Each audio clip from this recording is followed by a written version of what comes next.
Welcome to the deep dive, everyone. Today we're diving into, a new method for training language models. It's called critique fine-tuning.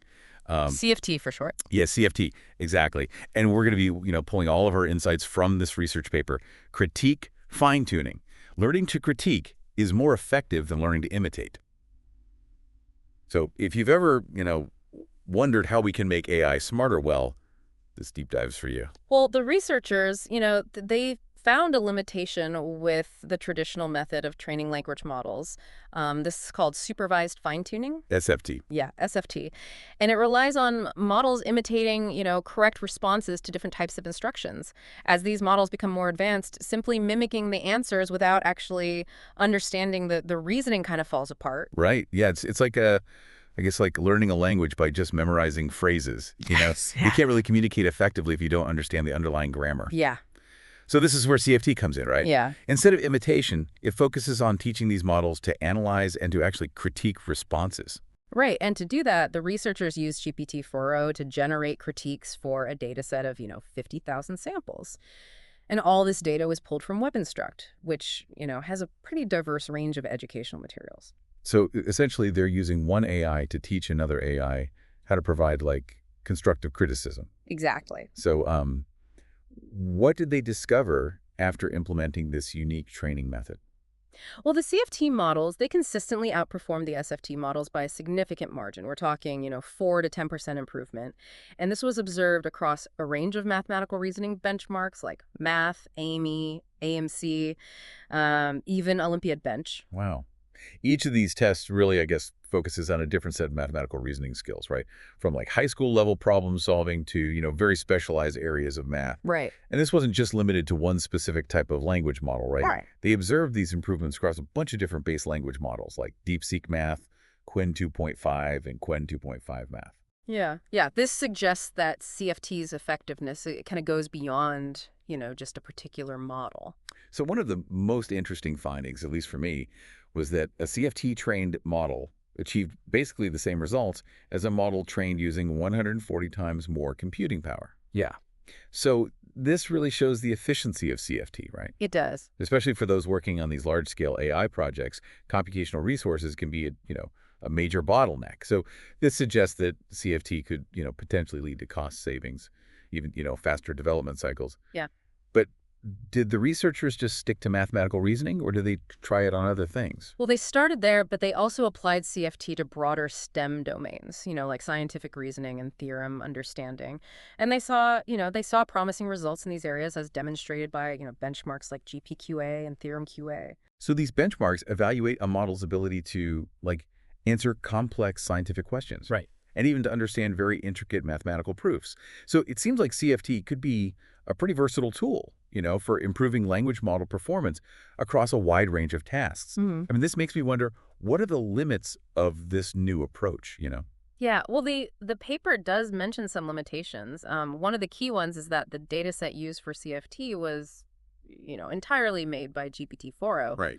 And it's possible that some of those AI-generated critiques, might have some errors. That makes sense. It makes you think, is there any way to, like, mitigate those inaccuracies that could come from AI-generated critiques? Have the researchers considered, like, alternative approaches? Yeah, they have. They actually suggest that, incorporating human-verified critiques could be really valuable. Right. Like having, a bunch of experts examine the feedback and refine it to make sure it's accurate. So that brings us to the idea of self-critique, where, a language model learns to evaluate its own responses. Did the researchers explore that at all? They did, but their initial experiments with self-critique mechanisms weren't really successful. They found that the models often couldn't really identify real errors, or sometimes they'd even flag accurate solutions as problematic. It seems like there's still more work to be done in developing, more robust self-critique abilities for these models. Mm-hmm. Maybe with, enough research, these models could be trained to really analyze and critique their own response as well. Yeah, imagine if AI systems could just, detect their own inconsistencies and areas for improvement. That would be huge. Right, yeah. It would really change how reliable these systems are. Achieving, a really good level of self-critique in AI systems kind of raises an interesting point. The study found that CFT was particularly effective when it came to mathematical reasoning. Do you think that could be because of the inherent objectivity of math? Hmm, that's an interesting thought. Maybe the fact that math problems have such clear-cut solutions, that they're either right or wrong, makes it easier for AI to learn from the critiques. It makes you wonder if CFT would be as effective in, areas where there's more subjectivity, like creative writing or art critique.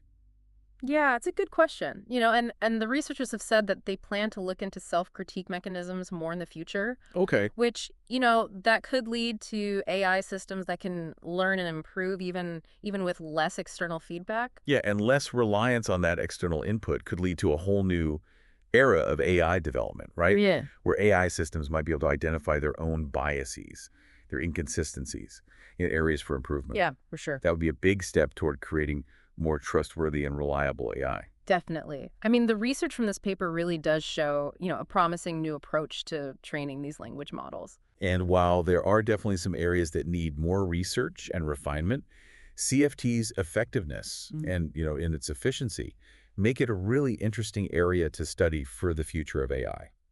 If you're interested in learning more about the technical details of CFT, you should definitely check out the full research paper. It's called Critique Fine-Tuning. Learning to critique is more effective than learning to imitate. Absolutely. This deep dive into critique fine-tuning has really, shed some light on a new way to train language models.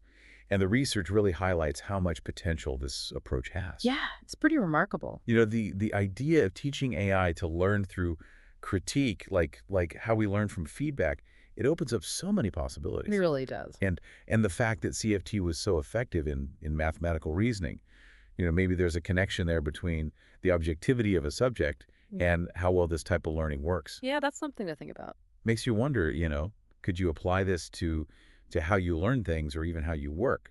What if we all embraced constructive criticism more?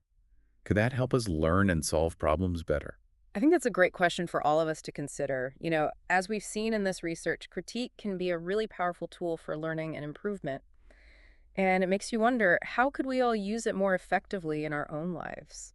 Well, we hope you enjoyed this deep dive into the world of AI and the possibilities that CFT brings. It's certainly an exciting time to be following this field. Absolutely. Thanks for joining us. And until next time, keep on learning.